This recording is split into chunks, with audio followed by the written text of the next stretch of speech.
Assalamualaikum warahmatullahi wabarakatuh. Alhamdulillahilladzi arsala rasulahu bil huda wa dinil haqqi lidhhiru 'alad dini kullih wa kafa billahi syahida amma ba'du.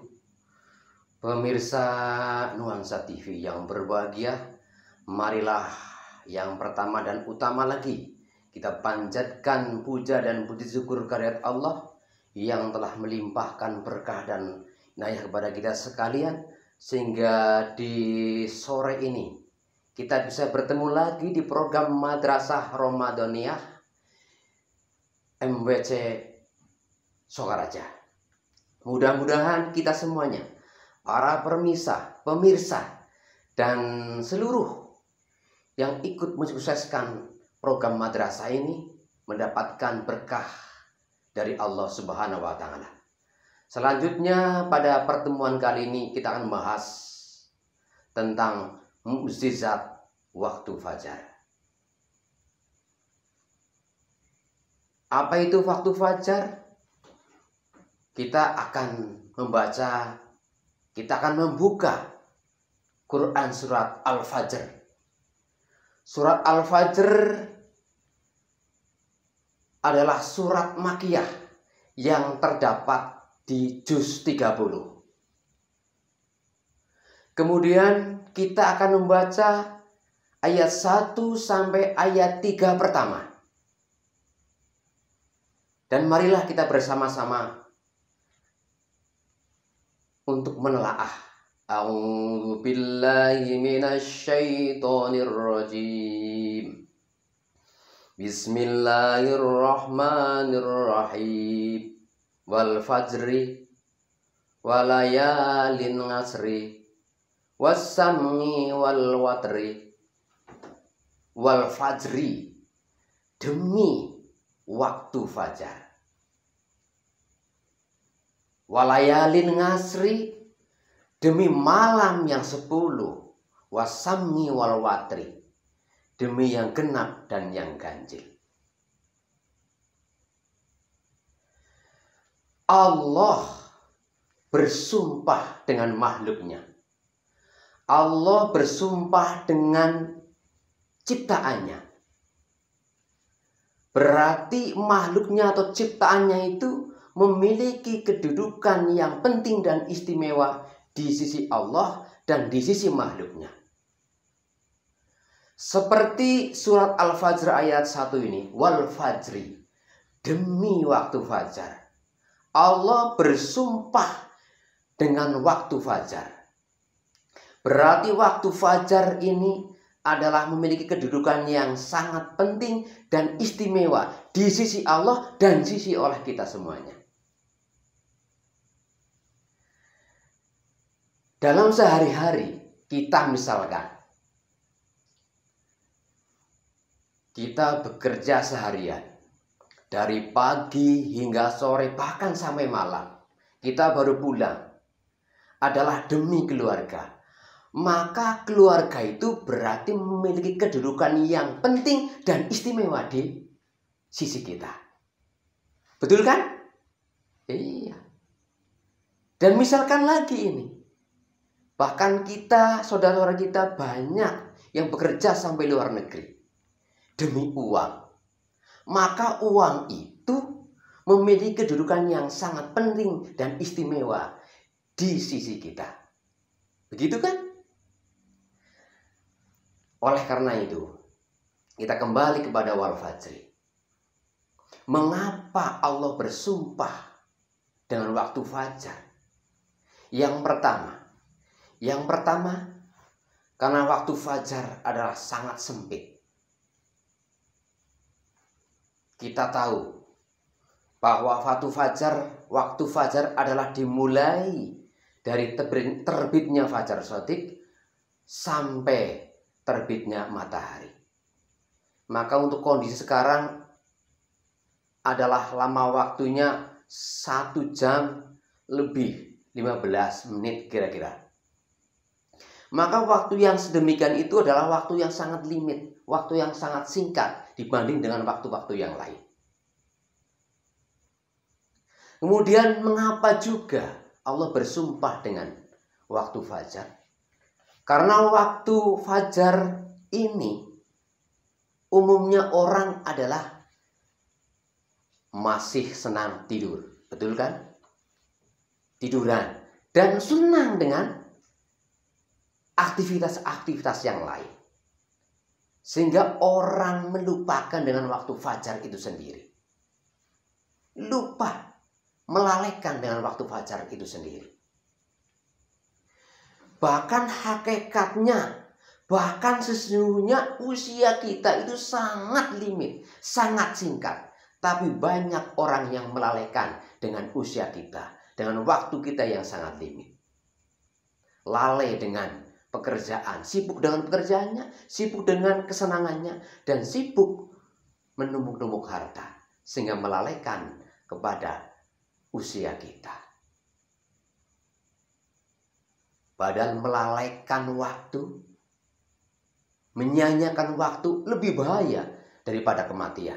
Karena kematian itu hanya meninggalkan dunia dan isinya, akan tetapi menyiakan waktu, melalaikan waktu, bisa melupakan Allah dan akhiratnya. Betul enggak? Betul pasti. Lalu apa pentingnya sampai Allah bersumpah dengan waktu fajar itu? Yang pertama Allah akan melipat gandakan pahala bagi orang yang beribadah.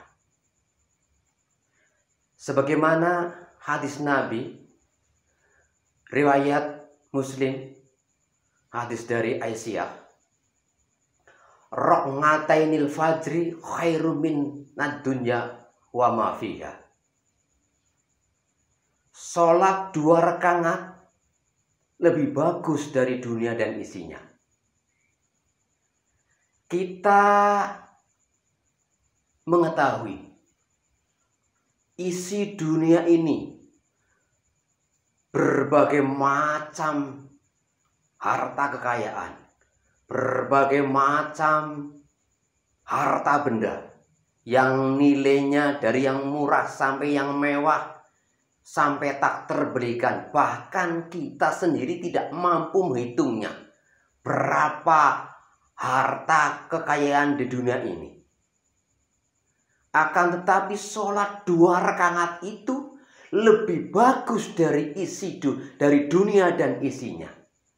Coba bayangkan betapa besar pahala sholat 2 rakaat di waktu fajar itu.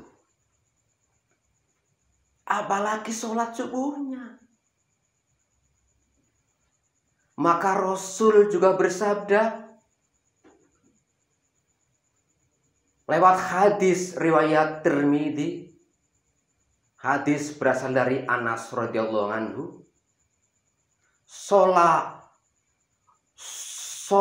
hoda fi jama'atin summa qada yadkurullaha hatta tulungi samsi summa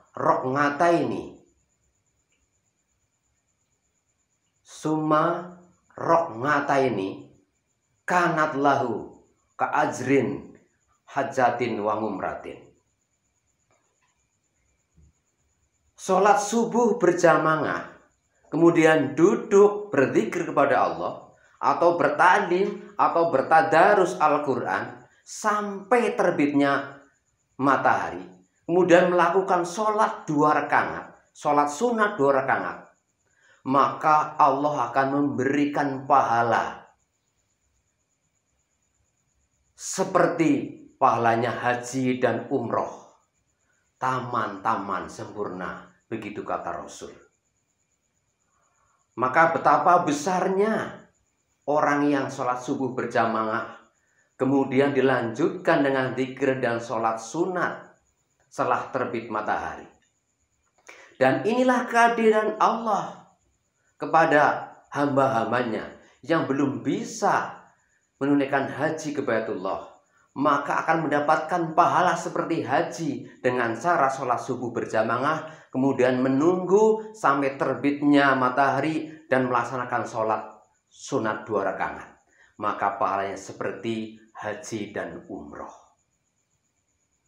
Bahkan Rasul mengatakan, mengapa dilipat gandakan pahalanya orang yang sholat fajar atau sholat subuh? Karena di waktu fajar itu terjadi pergantian malaikat. Malaikat yang mencatat kebagusan di siang hari dan malaikat yang mencatat kebagusan di malam hari adalah pergantian. Terjadi shift itu di waktu fajar. Maka ketika di waktu fajar itulah kemudian para malaikat, kedua malaikat itu ditanya oleh Allah, ma taraktum fi ibadiyya, para malaikat. Kemudian malaikat menjawab, wahum yusholluna. Sehingga malaikat yang mencatat di malam hari, sehingga dia meninggalkan hambanya sedang sholat. Kemudian malaikat yang mencatat di siang hari, dia melihat sedang sholat. Sehingga orang yang beribadah, orang yang sholat di waktu fajar, dicatat oleh 2 malaikat. Itu malaikat yang mencatat kebaikan malam hari dan dicatat oleh malaikat yang mencatat di siang hari. Bahkan Rasul sendiri bersabda, man hafadho bardoini taholal jannah. Siapa yang menjaga 2 sholat, itu sholat subuh dan asar, taholal jannah, akan masuk surga. Mudah-mudahan bermanfaat dan mohon maaf segala kurangan dan hilaf. Wallahu muwaffiq ila aqwamit thoriq. Wassalamualaikum warahmatullahi wabarakatuh.